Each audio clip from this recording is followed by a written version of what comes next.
Let me start here in the studio with me, Mr. Kouakou. Dlamini-Zuma is challenging incumbent Jean Ping for the role of chairperson of the African Union Commission. Big deal? Huge deal. This is a very important, especially if we take the geopolitical and geoeconomic context. The continent is one of the most prized places where influences are now being played out, both in the Western and Eastern, Turkey, Brazil, the BRICS countries, Russia. Everybody is so excited about the continent, and they want a piece of it.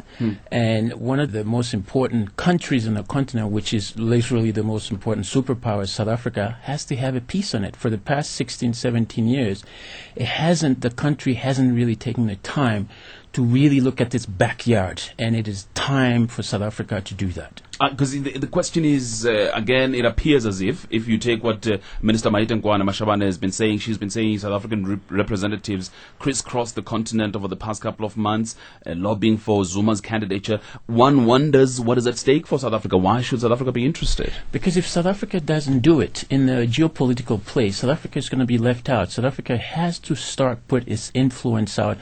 We know that they've been concerned about South Africa being seen or perceived as a bootjack or an imperialist on the continent. But if South Africa continues on that kind of ideology, South Africa's influence will be diminished. Other countries, other powers will take a piece of the continent. By and large, if you look at it, South Africa has almost lost that kind of race to influence the continent, where China is almost taking over its backyard. China is eating South Africa's lunch, breakfast, and dinner. That's very important. Dr. Zondi, please confirm if you agree with what we're hearing here in the studio from Kouakou. Do you agree that that's how important this position is? I agree. It is a very important and a strategic position to hold for anyone who really wants to make a difference on the African continent, and a difference that might actually have a positive effect on the ordinary people. On top of what my colleague has mentioned, it should be noted that the AU as an organization and the African Union Commission, which she's competing to head, we are at the center of what I would call three-dimensional challenges facing Africa. One, the policy agenda. What are we going to do with poverty eradication? How are we going to do to boost economy and trade? What are we going to do to improve governance and human rights and all of that? The second one, institutional strengthening, both internal managerial and finance and administrative efficiency within the AU, and external, which means effect and impact also. And lastly, improving and positioning Africa strategically in this shifting global environment so that Africa benefits from this rather than being left out of the pie, as it were. But again, Dr. Zondi, the question is, if it is that important, why did South Africa wait until last week to announce the candidate? Why is South Africa not mobilizing society so that everyone is behind the candidate? We've known about this for quite some time. Remember, it was formally announced by Sadc, because she then became a nominee of Southern Africa, because South Africa approached, I'm sure, the region, or was approached by the region and nominated her, and Sadc released a formal statement indicating that she's been put forward. That is quite a while ago. What then has happened is that the South African government has now announced to the South African public, which I accept it's a weakness, that South Africa has communicated everywhere else, but it has not communicated to its own citizens about this. And I think it's something that South Africa has got to get around it, because if it's true that South Africa's new paradigm is that of what is called diplomacy of Ubuntu, then South Africa should be seen, as a government, should be seen to be really working together with Abantu, the people. Otherwise, if it just goes alone, then it runs the risk of being misunderstood all the time.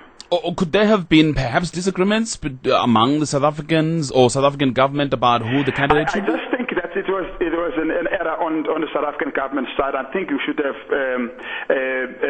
generated a lot more debate about this. We should have conscientized our own people here a lot more. We should have engaged the think tanks and NGOs to get a debate around this so that you popularize this. And I think that it's unfortunate that it had to be announced at this late hour when the stuff has gone out and the controversies that already cropped up about it because of comments that has been made by others on the continent about whether South Africa is doing the right thing in this regard. So we should have had kind of sharper public diplomacy about it. And I want to pick up on that, on those comments by others across the continent on whether South Africa is doing the right thing by contending for this particular position. Perhaps, Mr. Kouakou, you would have a view on this. Let's start in the region. Sadc, is everybody agreed that Dr. Nkosazana Dlamini-Zuma is the right candidate in the first place? Well, so far there is a strong sense that with most of the 15 countries in there, people are supporting her. But according to some sources, we know that there have been a little bit of disagreement with Zimbabwe, a little bit with Angola, in fact, that Zimbabwe hasn't been quite happy with the way South Africa has been putting a lot of pressure on it. So clearly, there is some sense of agreement around that candidate. And nobody will come out publicly and say, we really disagree, because you got to form a bloc. And if they don't have that bloc, it'll be difficult for Nkosazana Dlamini-Zuma to really do well and present a unified face from Sadc. Sadc has been plagued with all sorts of political problems, divisions among the members, trying to find a way to show a consolidated face. It hasn't worked that much because of the strength of the leaders at the head, ranging from Zimbabwe, from Angola, and it hasn't been easy for Sadc. But overall, we know in general there's a strong support for her. But what about the other parts of the continent? Other parts of the continent, this is where it becomes a little bit tricky. In West Africa, for example, we know the role of South Africa in the Cote d'Ivoire crisis and then also the Libyan issue.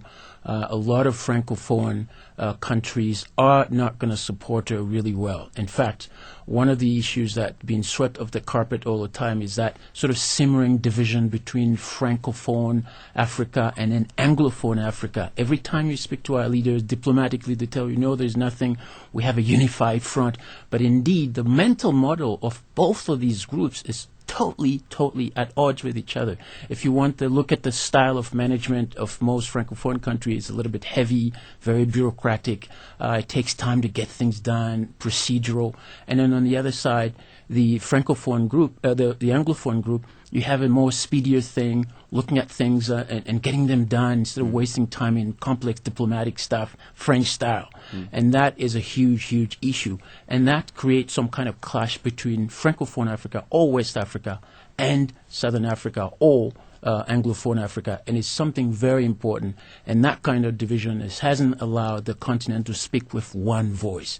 And the communication and the branding of Africa is now suffering because of that kind of internal continental crisis. Let me just quickly welcome on the line now Professor Chris Landsberg, Head of Politics at UJ. Professor Landsberg, I just get a sense that a lot of South Africans are going back to the issue of Libya and are saying that they would support Zondi on the basis of the fact that South Africa made that, let's say, a mistake in as far as the UN Security Council is concerned and voted for 1973. What are your thoughts? Is this going to hang over South Africa's heads for a long time?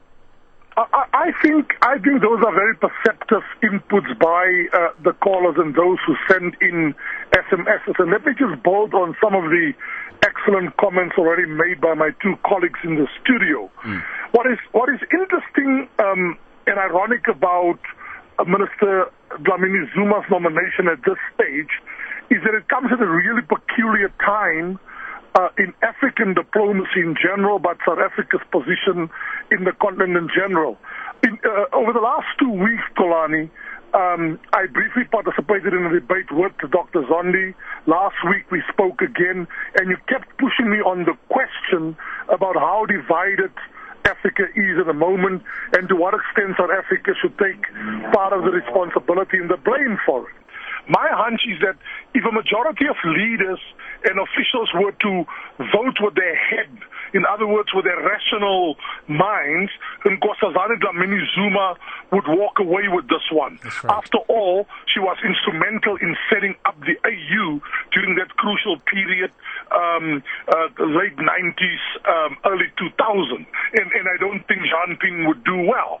However, the reality is that her nomination comes within at least four contexts, and let me mention them very briefly to you. First of all, there's a view in Africa, unfortunately, that when an incumbent like King makes himself available, everybody is supposed to rally behind.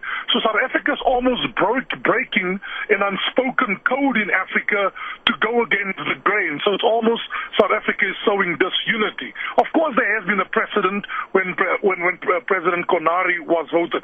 But more importantly, Kolani, and this is the key, is that there is a view out there that South Africa's handling of Libya and Cote d'Ivoire, as Kouakou and Dr. Zondi said, was divisive at best, as was Nigeria and Gabon. So people saying that on the one hand we're putting forward this excellent candidate, but there's doubts about our very commitment to what is called the African agenda. Thirdly, let's not overestimate her powers. She will be a very strong candidate. She'll bring a sense of urgency to the African Union. But remember, the executive secretary of the Secretariat takes its cues from heads of states and government and so on. And finally, I don't think she enjoys, therefore, widespread support, not even amongst Southern Africans, for the sole reason that skepticism has grown over the last 3 years about our role in continent and our very commitment to the continent as a country. Let me ask you a direct question, and you've made a point, and you really, it's an interesting point, but the mood in the African continent about South Africa, is it anti-South Africa, the mood? No, I think it's a mixed mood. I really think it's a mixed mood. First of all, South Africa didn't vote in favor of those two resolutions because it wanted to oust Gaddafi. South Africa did it out of genuine moral concerns. But there is a view, and I'm sympathetic to the view, that we didn't take the AU in our confidence. So there's skepticism about it. Many people support South Africa, and even the way South Africa handled Libya, many people even said we should have supported and recognized the TNC much earlier. But then there's a growing body and a strong body out there who support the opposite. The reality is, Africa is divided. What would be the worst outcome for South Africa here is if, say, a Nigeria and a Senegal goes against Nkosazana Dlamini-Zuma because of these deep divisions that I'm talking about. And that is the political context within which this thing is playing itself out. The ghost of Libya and Cote d'Ivoire is looming, and we are viewed as not having played the most strategic of roles.